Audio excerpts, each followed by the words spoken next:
How's that recording going? I'm recording to the cloud. Awesome. All right. Well, I'm glad we're all together then. I'm Julie with Old Capital Lending. I'm very glad you guys are here. I love what I do because I do what I love, right? So I want you guys to be able to meet each other and get to know each other as partners. We are a team in this multifamily sector. So at any time during the week, you guys should be hopefully contacting each other, getting, maybe there's some deals you're working on, maybe you're looking for another investor, or you have just simply questions. These folks are the ones that you want to be reaching out to. We went around to the new folks, and thank you so much. I guess the next part of this would be to talk about the market. And we dropped as much as 25 bips this past week, 20 today and 5 yesterday. So it depends on what market you're in, but we are seeing some huge decreases on Freddie in particular. So if, whoever's listening to this, maybe there's folks after this that are gonna be looking at this. It's time to refinance. If you've got some big deals, it's also time to get in if we can. It is super, super competitive out there. I'm here particularly from a finance side to tell you that there is life outside of Texas, because we have seen lots and lots of multifamily going on in Texas. But we've got deals in Phoenix, North Carolina, Atlanta, Savannah, Georgia, Florida. All of those markets are very good. Little tight in Florida, but there are things that are popping up. So continue to put them into SDAs and submit them. So that's kind of the market where it is. Anybody have any thoughts on that or questions about the market? No? Okay. Well, I asked Hutch to talk to us a little bit about his trip. He went to the Keystone for the best ever conference. It was talking about capital raising. So I'm going to turn it over to Hutch. If you take, I don't know, 2, 3, 4 minutes, whatever it takes. If you could tell us your experience, Hutch, what you liked, what you learned. Yeah, sorry I'm not on camera right now. I'm actually in my car at the gym with my kids doing track practice. Oh, cool. Can they hear me well? Yeah. Okay. Yeah, so I'm a tropical dude, so Colorado was absolutely way out of my comfort zone as far as coldness go. Yeah, they had actually real snow on the ground. That was weird for me. Shoot. But before I had the opportunity to meet my lawyer for the first time, and he was a part of a panel. And he was asked a question that talks about raising capital for a 506C and a 506B. And the question was, can you do 2 funds at the same time, 2 separate deals? And as much as it's possible, right? It'll be very challenging, and we will be putting ourselves into a very tight spot as far as the SEC goes. Right, so the recommendation from my lawyer, Merrill Kalizer, actually Julie, you referred to those guys, absolutely amazing people, right? Mm-hmm. Their recommendation was to do them separately, right? And that was one of the bigger takeaway that I had. Man, we had the opportunity to Heath Jones and I had the opportunity to interview Matt Fairclough. That was pretty interesting, right? Matt Fairclough, yeah. So he wrote the book on raising capital. So it all comes down to being able to talk to your investors. As we know, there's a lot of concern in the market, right? So of course we had Neil Bauer there, and he's a math genius, right? We call him the mad scientist, and he goes in and out of numbers, and he has a free online course in Udemy that kind of helps us to analyze markets, So not a big takeaway is knowing the numbers, right, of the areas that you're investing in, and being able to talk to your investors about the condition of the market and how you're planning for future investment as far as future decline. Right. So that's just a wave top of it. They go into a lot of deep numbers. I don't remember all those numbers right now. My plan is to put them into a newsletter as I rewatch those videos. Great. Now, can you also tell us about something else that you're involved with, Hutch, you and Heath? What are you guys doing? So right now we're submitting a lot of letter of intent, LOIs, in the Decatur, Alabama area. But unfortunately for us, that area is pretty monopolized by one set of one brokerage company, SVN, right? So we're kind of forced to deal with them on a regular basis, as far as the market goes, So we're getting a lot of traction. The past few months, we got called to a few best and finals, but we've not put in place any property on a contract yet, So we'll see what the future holds. But our market right now is Decatur. We're looking for some things in Huntsville. Another good thing we got out of this conference is that we met with a lady from New York who her market is Huntsville, and she has a very big database that deals with property in Huntsville. So we connected, and we've agreed to do some networking together. Huntsville is like our secondary market. It's not our primary market. It's just whenever she get around to it, being that it's our Heath and I primary market. We will be using the data that she has to try to identify some deals, and hopefully we can co-GP on some of those deals in the area. That's fabulous. Okay, Yeah. one more thing, Hutch. What else are you doing with Heath? Okay, so Heath and I, we started the Multifamily Real Estate Experiment podcast. It has been going well so far. We had an episode on mindset.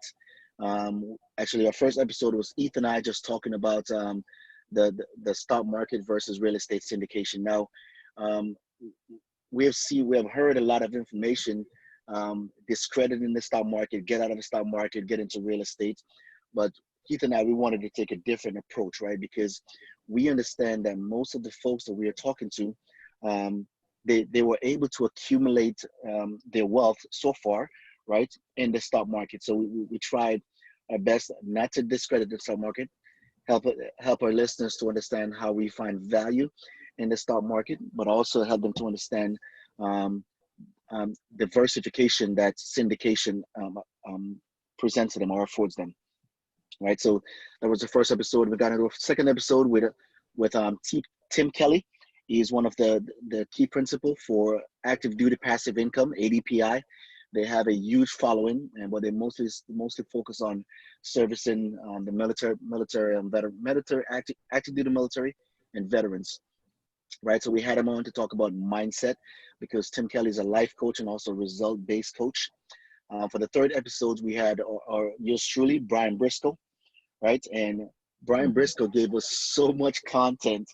I think we interviewed him for about an hour, and we did not want a podcast to go over 35 minutes. So we broke it down into two sessions. So we published the first session last week, and we have another session with Brian Briscoe coming out this week. And then next week we will be publishing the episode with Matt Faircloth. We have a couple episodes that Heath and I recorded that will be used as buffer, right? But we have a significant amount of gentlemen and gals lined up that we met at the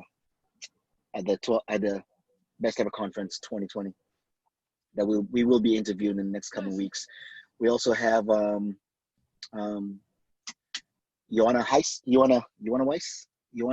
Johanna.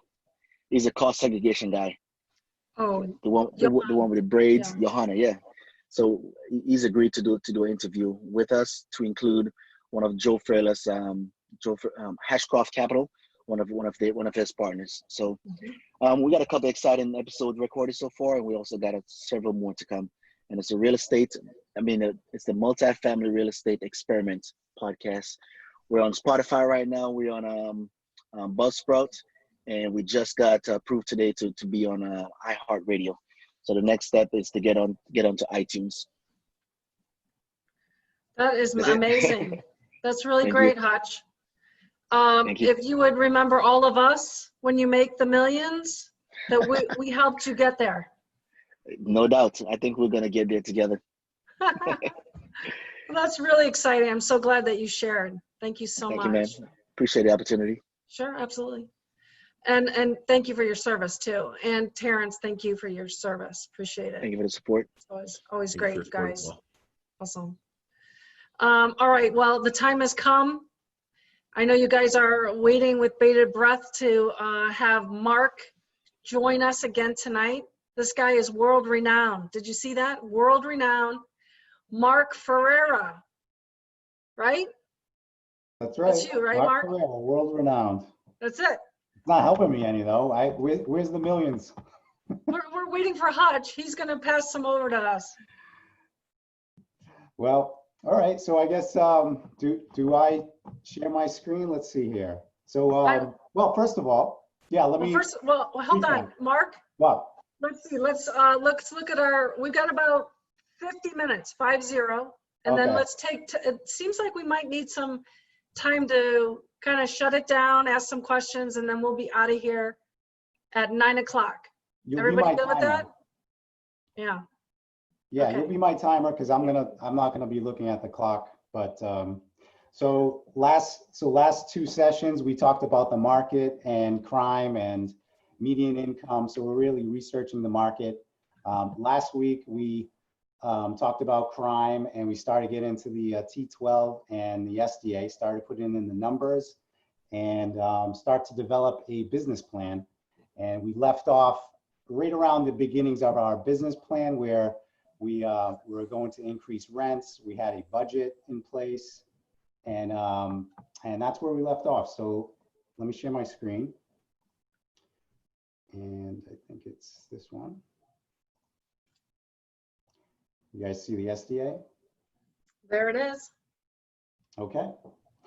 All right, so last week we actually left off on one of my, I'm calling it my research tabs, and I've been providing this to whoever DMs me in Slack, and actually found an issue with it. So now I'm finding myself supporting this tool and revising it, and then telling everybody, okay, I got a revision.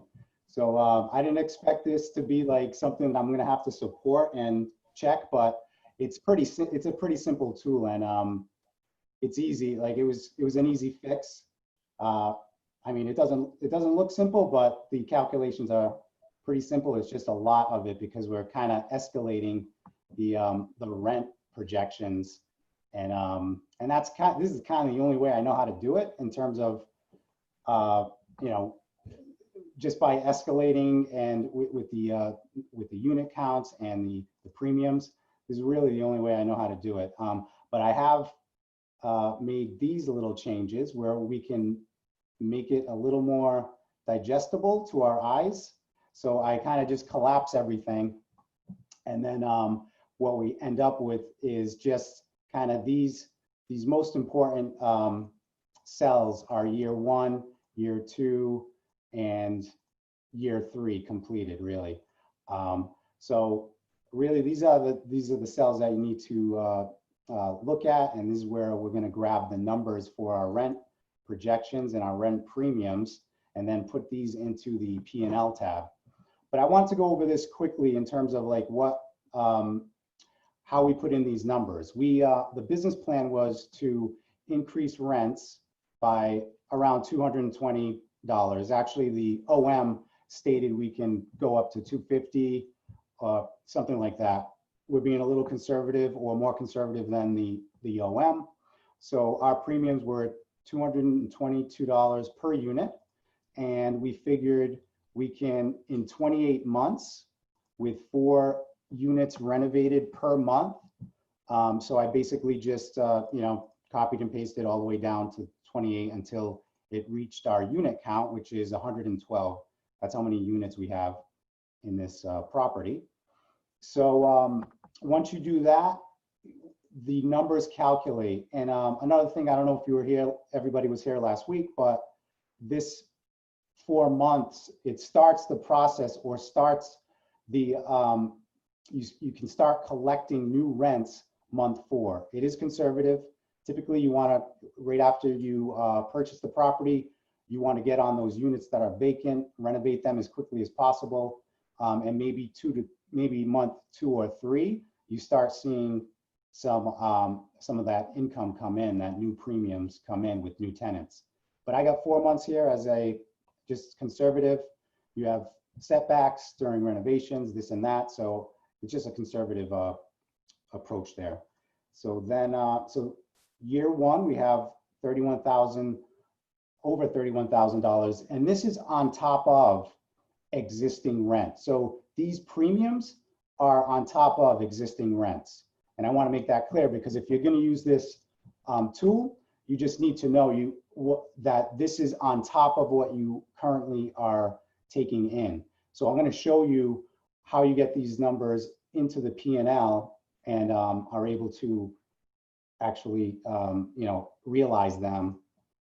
And so let me actually go back to scenarios, because current rent we have, and honestly, I looked at the T12, the rent roll, and the OM, and the numbers are a little fuzzy. So just for the sake of a sample and exercise, we're just going to say these numbers are correct. And so we're going to use this number, okay? And this is the gross potential income as it stands now from, let's just say it's from the T12. So what we would do is from the rent premium, so year 1, 31,968 is what we want to add onto this figure. So, and this is where this comes in here. So for the offer price, we want year 1's number, right? So we want to include some of these premiums that are coming in, because they are going to come in year 1. We don't just want to say to put this figure in, which is just a T12. No, we want that first year of premiums and whatever improvements we're going to make. So we would add the 31,000, and actually what I did was, if you can look at this cell, F20 is this right here, is the gross potential income currently from the T12 plus, and what I do is I add actually there's a couple of things here. I'm gonna do this, because we also I also wanted to show you some other opportunities in this deal as well that you can capitalize on, and that's other income, and it's all in the OM. But let me just show you where I'm getting these numbers from first, and then we'll go back to the OM because I think there's some new guys here that are just getting involved. They're just getting started with everything, and there's a lot from the OM that you can capture and see what opportunities are. So let's see here.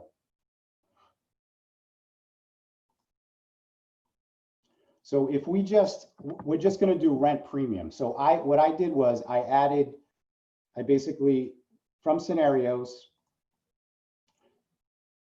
what you do is equals. So you do an equals and then click on this guy, which is the T12, so the GPI from T12 plus,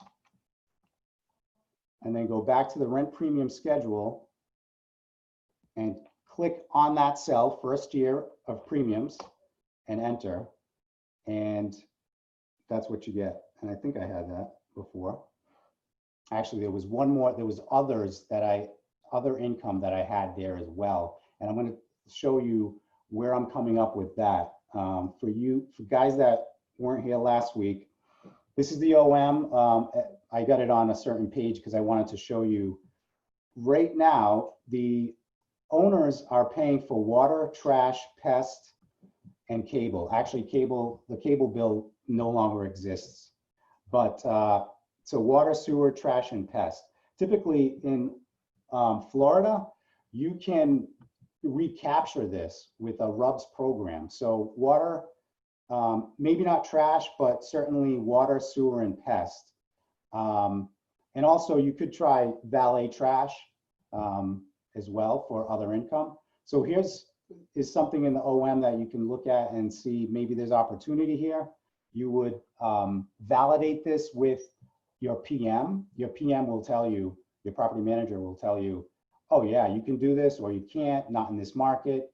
So you're going to validate all this. We're going to assume that we can get some income recaptured or some of this utilities recaptured.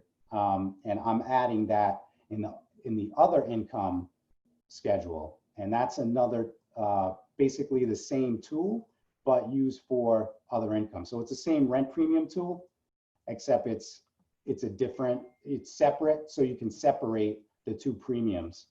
And so what I'm doing is I'm just adding $20 a month to each unit that goes online. So each new tenant or each new renewal will get a $20 bump in RUBS. You can call it the RUBS program, or you can call it any number of things depending on what you're going to be charging the tenant. So we're adding $20 per unit, and it's going to follow the same schedule as the rent premiums. So same exact schedule and same timeline. So that was the other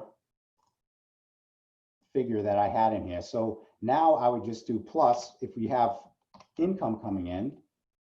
So you add that to the end of that calculation, and then you go to other income, and then first year is right here, and enter.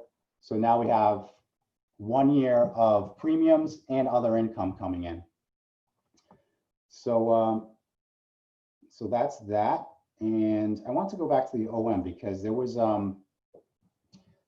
something that I noticed. So this was the value add plan. I don't know if everybody was here last week, but we went through this, the value add potential, and we kind of, we figured that we were going to spend about $4,000 per unit, plus we have overages, so $1,000 overage, and then $1,000 a month for the rental, or actually 1 month of rental.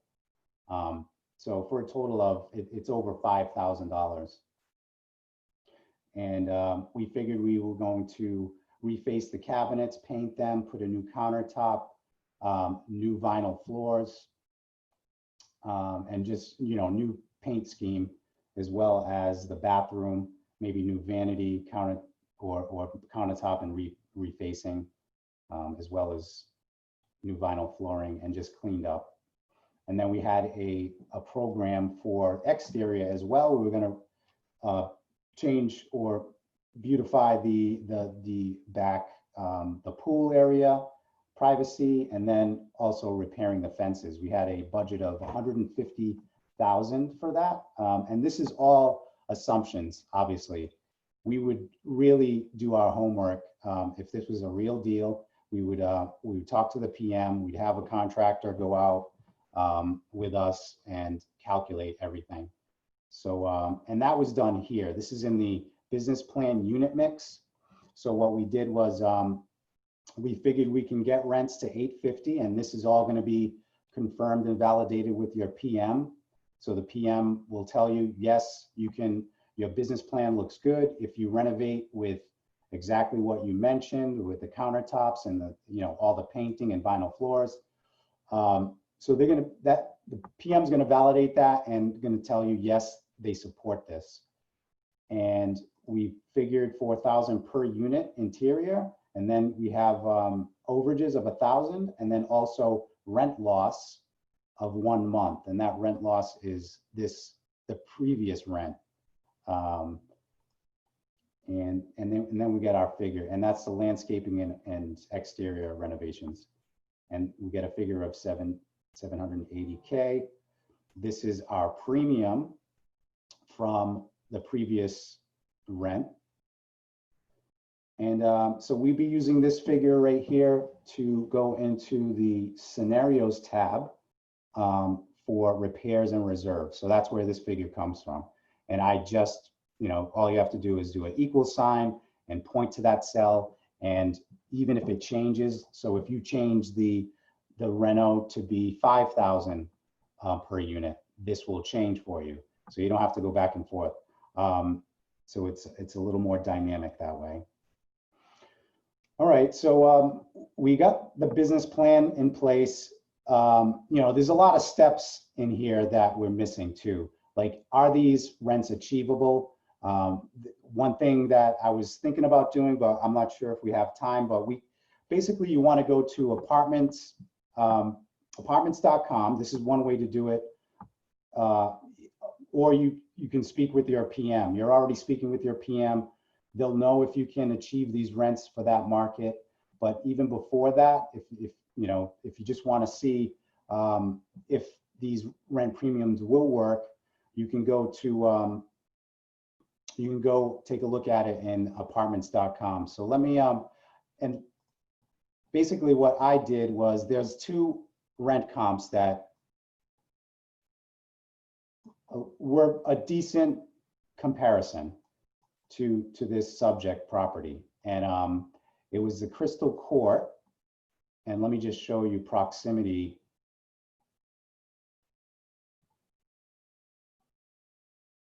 I just happen to know this map really well. So this is ours, I believe. Yeah, no, that's not it. The Edgewood. Oh, it is Edgewood. Yeah, it's a new, this is refreshed. Someone bought it and named it Edgewood, but this is the Bentley Park apartments that we're looking at. So this is the subject property that we're looking at. And prices haven't changed that much since they bought it. I think they bought it in January. And it is one bath. One bed, one bath. Okay. So, Hey, Mark, yes. can I ask a question? Yeah, absolutely. When you're adding your projections for year one on top of the offer, is that right? Yeah, so year one projections. So this is the so with the rent schedule, this is premiums, right? This is not, so this is on top of existing. So this is what I do, if this is what you're asking. From the T12, this is the number that I add. I add the rent premiums on top of this number to get this. It's actually the rent premiums plus the other income premium, and we get this number. So are you doing that in first year? Is that correct? Yeah, that's first year because that's the business plan. So that can change from, because I've heard differently that you shouldn't do it, the increases until your second year. Can you speak to that? Yeah, that's not right, because that's the whole business plan. Like, if you know you're going to be getting, if you're confident about your business plan, your PM is confident about it. The plan is to increase rents. And if you're increasing rents that first year, put the numbers in. So the question is, we're adding income to the quote for to put that into the price of for the offer, right? Well, no, these are not necessarily. You mean for like when we put in an LOI, like is correct? Yeah. No, because this is ours. Like the current owners have nothing to do with us bringing up the property to this level, right? We're putting in the money, we're putting in the time, the effort. Why should we be paying the current owner for that, right? So we're still going, we should still be going off of the T12, but in this environment, if you're going to be competitive, you need a business plan, and you have to know where the property is going to be year one in order to be competitive. Because if we use this number, we're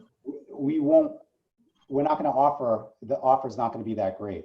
We could push the offer more because of our business plan, because we know where we're going to be at the end of year one and beyond. So you can be a little more competitive, you know? I think that's a very big key there. Mark, can I ask you a question? Yes. In reference to your year one, is that a year one over 100%, or is that a year one over a very small percentage of Yeah. apartments? Yes, that's exactly it. And that's why it's an escalation. I'll show that. So what we did was just year one. So if we go to that rent schedule, see what we're doing is, and if you see this right here, this is all I'm grabbing. Like I have a line here, right? This is only 8 months.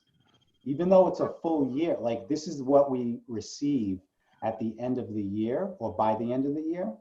It's only 8 months of income that we're capturing because we started to capture that at month 4.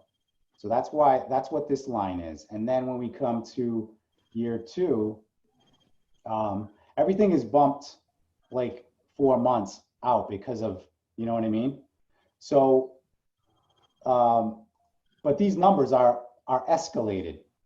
They're not, I mean, I don't know what to tell you in terms of like how, you know, the percentage we're capturing. I mean, we could do the percentage, but basically this right here is what we're capturing.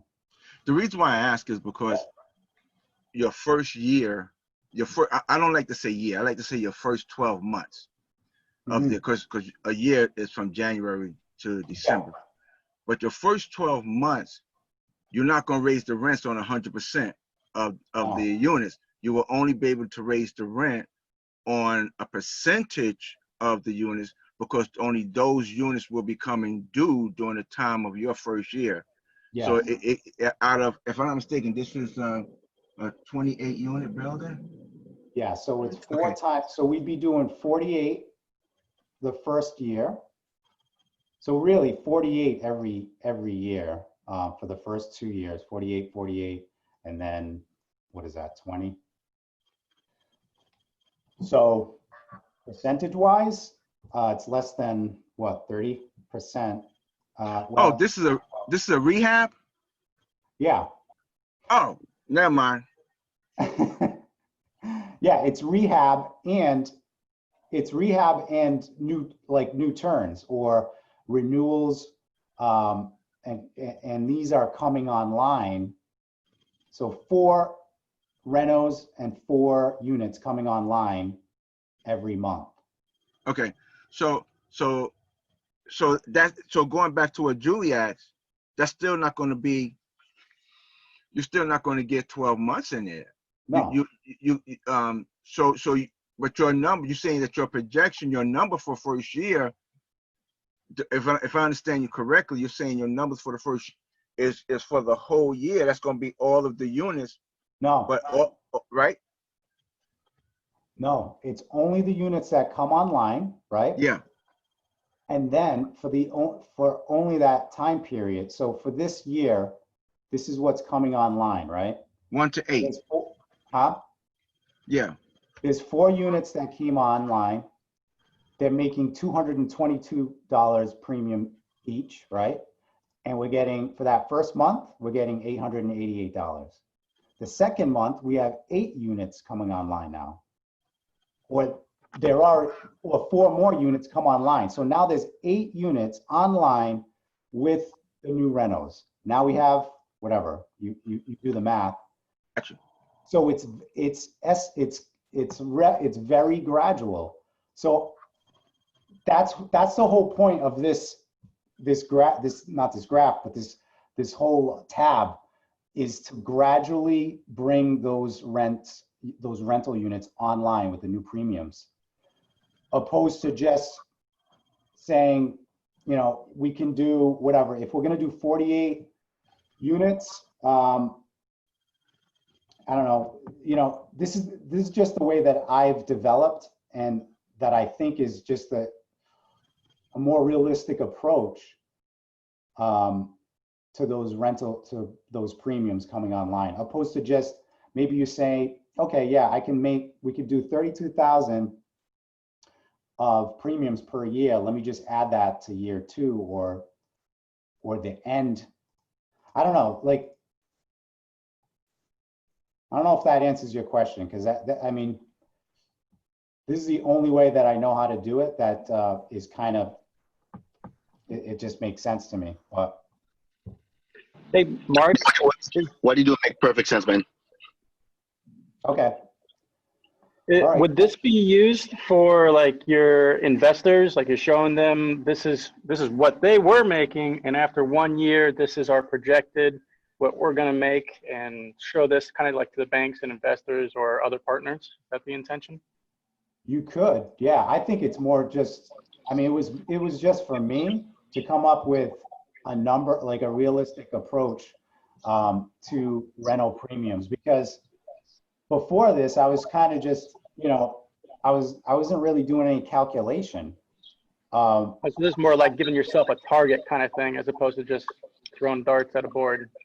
Yeah, and not knowing exactly how many units I can complete in a month. I mean, you know, and then talking to PMs and them, you know, they tell me what I can do, and it's very easy to change the, you know, how many units you can do per month or the premiums in this one area. So I wanted something that was quick and easy to manipulate, and then provide a really decent number that I could use every year of the rental of the rental.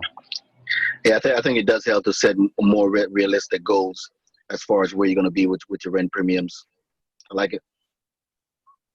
Awesome. Yeah, because yeah, when I look at it, when I look at what I'm doing compared to what you're doing right now, what you're doing make perfect sense, and it's crazy that I've not figured out how to do this before. But yeah, I appreciate it, man. No, actually, I've been thinking about like how to do it, and I remember when I was building this thing, I was like, is this the only way to do it? Like you literally have to go into each of these cells and manipulate them. And actually, look, I got a cell right here. I got a revision I have to like provide now. All right, sorry to interrupt you, Mark. Keep going. Okay, sorry. All right, let's go. All right, so where were we? So we got the rent premiums, we have the income premiums. Now, year 1, we have basically what it's going to look like. So potential income is looking like is right here. Now, we're going to assume, I don't want to go back and forth from the T12 and everything. We're going to assume that vacancy will be at 7%. So with 7%, we're renting 4 units a month. We shouldn't have any hit in the vacancy, as long as the units, you know, continue to are on schedule and we're able to rent them pretty quickly. So, you know, people may argue about that. I'm not sure, but as long as there's vacancy, I think you can just, you know, there doesn't need to be any losses. Well, as I guess new tenants either leave, if they don't, you know, you can probably work with existing tenants to see if they want to move into some of the newer units, if they're ready to renew. And I think you know, some business plans are you increase those rents of people that that you want to renovate their units and increase, you know, the highest potential or the highest and best use. If they don't want to leave, then you increase their rents. And what that is, that, you know, that's up to you and the PM, I guess, to figure out. But anyway, so we got vacancy, concessions. We looked at the expenses, and you know, we're at 49%, and we're also, oh, this is another thing. I've spoke with a few people about this, and I think maybe some of the advisors as well. When you have a significant reno budget, it's not really necessary for, especially that first year, to have a reserves, because really what the replacement reserves are doing is it's for you know, different things. So it's for the roof, it's for things that break, it's for HVAC and you know, heating systems and boilers and things of that nature, but it's also turns and upkeeps and things that occur inside the unit. So we probably don't need a replacement reserves. And I don't know if that could be a conversation that we have about that, but it makes sense. I've heard it from at least one or two advisors, and maybe it's not zero, maybe it's something else. Maybe it's 10,000 opposed to, you know, 28,000, which is a typical 250 per door is what you want. And for this property, it's 28,000. So that's one thing you may want to consider if things are a little tight with your numbers. I mean, we have over, you know, $750,000 here for reno, interior and exterior. So we're going to be doing a lot of these replacement reserves that we have here. So we probably don't need it, which is going to help our numbers. So, you know, something to think about, that's all. And some people may say, no, you should still keep the reserve. I don't know. All right, so everything looks good. I did want to mention that because it's something that I'm not sure a lot of people know about. They're just going to put in the rule of thumb and not think about exactly, you know, that they're already have money or funds replacing some of these things that we would typically replace. Okay. And we're validating all these numbers with the PM. And okay, let's see where we're at because, oh, also, well, let's get to the P&L. We forgot about the P&L because we got the first year, right? We have the first year with those rent premiums and income premiums.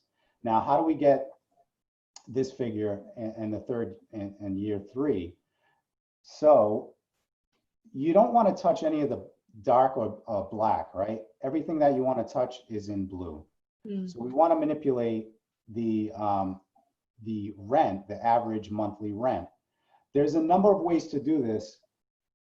And I didn't want to mess with like adding different fields or adding a line. Like I was thinking about, okay, how could I easily do this? But I think I'm just going to show you with a calculator because it's probably easier that way. And but it is based on the rent premium schedule. So we're going to do the rents first. So year two, it's 154,512. So let's do that. So let's put this in the calculator, 154,512. Okay. Now, like I said before, we're putting this 154 number on top of the T12 number. So, and that's right here. Okay. So we're going to add that plus 849,060. And does that make sense?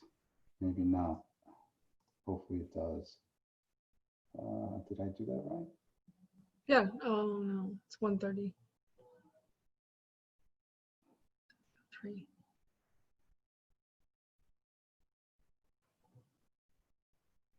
The number doesn't. It's not right though. Why do I have 1,032,000? Let's see here. I think I added this. I think I added this one. See, we can't. This is the thing to understand too. These are rent premiums accumulating over time. So in 2 years, 154,000 has been accumulated. So we can't add this number to the first year. It's combined. So this number has to be added like to the original number. You know what I mean? To this number. So I think that's right. So I 849 and 154. So this needs to change. So the P&L needs to change. So once you get the number, I was stuck on that because I don't know why this was the number that it could be. Oh, you know what? This is another thing. Every year we have those like the rent escalator. So basically the, inflation, right? You could add 2% to this, to this number, I guess, right? There is inflation in this number. I think that's why I got 1,032,000. But either way, this is how you would change the average monthly rent. So with the 1,003,000 that I have here, we would divide by 12 and then divide by how many units? 112. And we got 746. So this is what we change, 746. Mark, you got 2 minutes. Okay. All right. So then we would do year 3, same thing. So let's do 255, 744, 255, 744 plus. I hope you guys are getting this. I don't like, this is a tool that I use. It's something that I kind of understand because I kind of just built it. So 1104. So we go back to the P&L. And this is where actually, this is what I would do opposed to doing all this, because we know what year 3, where we want this to be, right? So if we're in scenarios tab, year 3, we want this to look like this right here, 850, 1142. So really it's the year 1 and 2 that needs to be, I guess, calculated like this. But as long as we know that we want to be at 850, and we'll go back to P&L. And I put 860 in here. The reason why is because we have inflation along the way. Today's 850 is tomorrow or 3 years from now is at least 860, right? So that's one reason why I have this at 860. And then, everything else we've done, I actually did the other income. Do we have time for other income and get that out of the way? Yeah, let's do that. Okay, so other income, same thing. We look at where we are at year 2. We already put in year 1. Year 2 is 13,920. So basically we want to, we add that here. So what I did was, actually, that's wrong.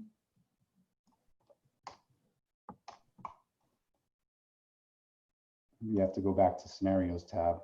So it's 16,000. It's this plus the 13. So, and I wonder if I could do it. Let me just do that. Let's do that. Equals this plus 13 and 2. Good. All right. All right, so now we're at 30,000, and then we know at the end of year 3, 23,000 on top of that. So I guess that's what we want to do. We'd want to do this will equal other income plus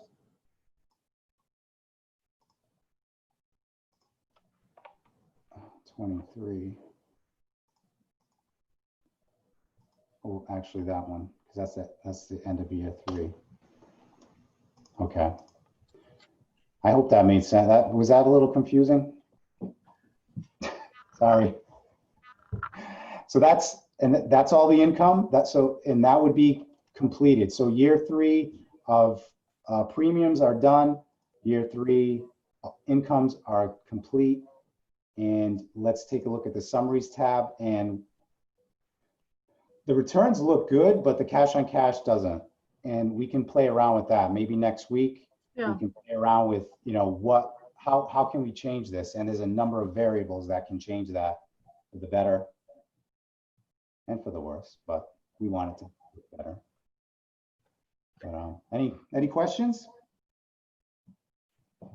Yeah, Mark, this is Devin. I have a question. Yes. Can you, what was the reasoning behind adding your other income into, can you switch back over to scenarios, please? Yes. So over here, other income. Okay. Can you so switch to your right- scenarios tab? Yes, There we go. So you put it into, you added your other income into line 20 into gross potential income. And I don't know if you did that intentionally. Will you look at your formula up there? I'm pretty sure you did add that into that Oh, yes. the other income premium. Yes. That could have affected. Was that intentional? No, that was accident. Honestly, I saw that there previously, and I was like, why did I do that? And then I don't know. That should not be there. Thank you. Okay. Because it's Yeah, right there. I was wondering if that was what made your numbers weird on the P&L. That $1,032,000, I believe that might have been a result of that. That could have been it. Thank you. And actually, what I wanted to do is add it here. So this should be, it should have been added right here. But yeah, thanks for grabbing that.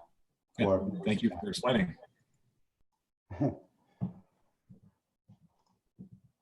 Anybody else have a question?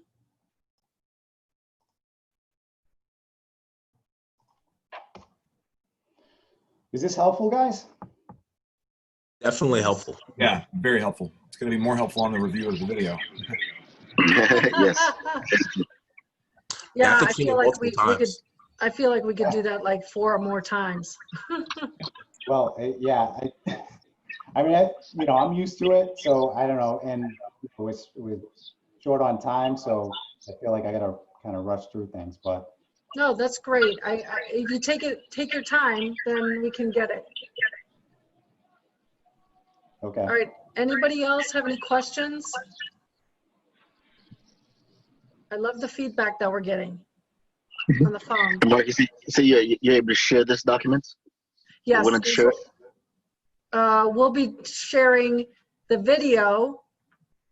Are you talking about the Excel sheet, the SDA itself? Yes. Yeah. Yep. I'll send it to you, Hutch. Do we Sounds great. want to Appreciate it. send that out right now, Mark, or do you want to wait till we get to the end? We can wait. We can wait. Okay. Yeah. You want me to upload it? Yeah. I guess that's probably better. Yeah, let's wait till we're done. I'm gonna look for Eric, because I just saw, as we were going through it, I saw that there was one cell that was a problem. So I'm gonna look through and make sure that everything looks good, because I don't want to be like tech support on this thing. We don't fault you, man. We don't fault you. All right, so next week, what are we going to talk about, Mark? We're going to talk more about that P&L, or we're good with the P&L as it is now? I think we're good with the P&L. This is what I really am. I was getting excited about with you, Julie, because I want to know the options that are available to us for loans. And there's so many variables when it comes to to which loan option you choose. Like, for instance, if we did a loan to cost here, which is this category, like when you change this to yes, you're actually using, you're actually funding your budget or a portion of your budget, and it completely changes the numbers. I mean, it's amazing what it does. Now, can you get that? In some cases, yes. So, this is one thing that if you can get your reno financed, that is huge, and it'll like bolster returns big time. And then there's other things, like if you go, a lot of new guys to the SDA don't come over here and change the interest only. I mean, right now, 36 months is not unheard of, right, Julie? I mean, No, not at all. But I would like to talk about that, how we take the 3 years IO or 2 years IO and how we put that in. I think that's super helpful. We get a lot of questions on the SDA on that. So if we could run over that, that would be great. yeah. next week. Definitely do that. I think that'll be it. Like we Okay. do that, and then that should finish the session on this. Okay. Can you also cover down on closing costs as well too? Yeah, absolutely. That's a So good what we'll do is we'll hold off on, we'll say we're doing next week, and if we have follow-up, let's do it on the following week, okay? So we're not done with Mark yet. So I think it's time to roll this out. You guys, thanks so much for joining us. And as Lou Holt says, do the right thing, do everything to the best of your ability, and show people you care. So take those words into consideration this week, you guys. Have a great week. I'll see you next week. Thanks so much. Thank you, Julie. Bye. Thanks, care, everyone. guys. Thanks, Mark. Thanks, Julie. Thanks, Mark. You're welcome, guys. Take care.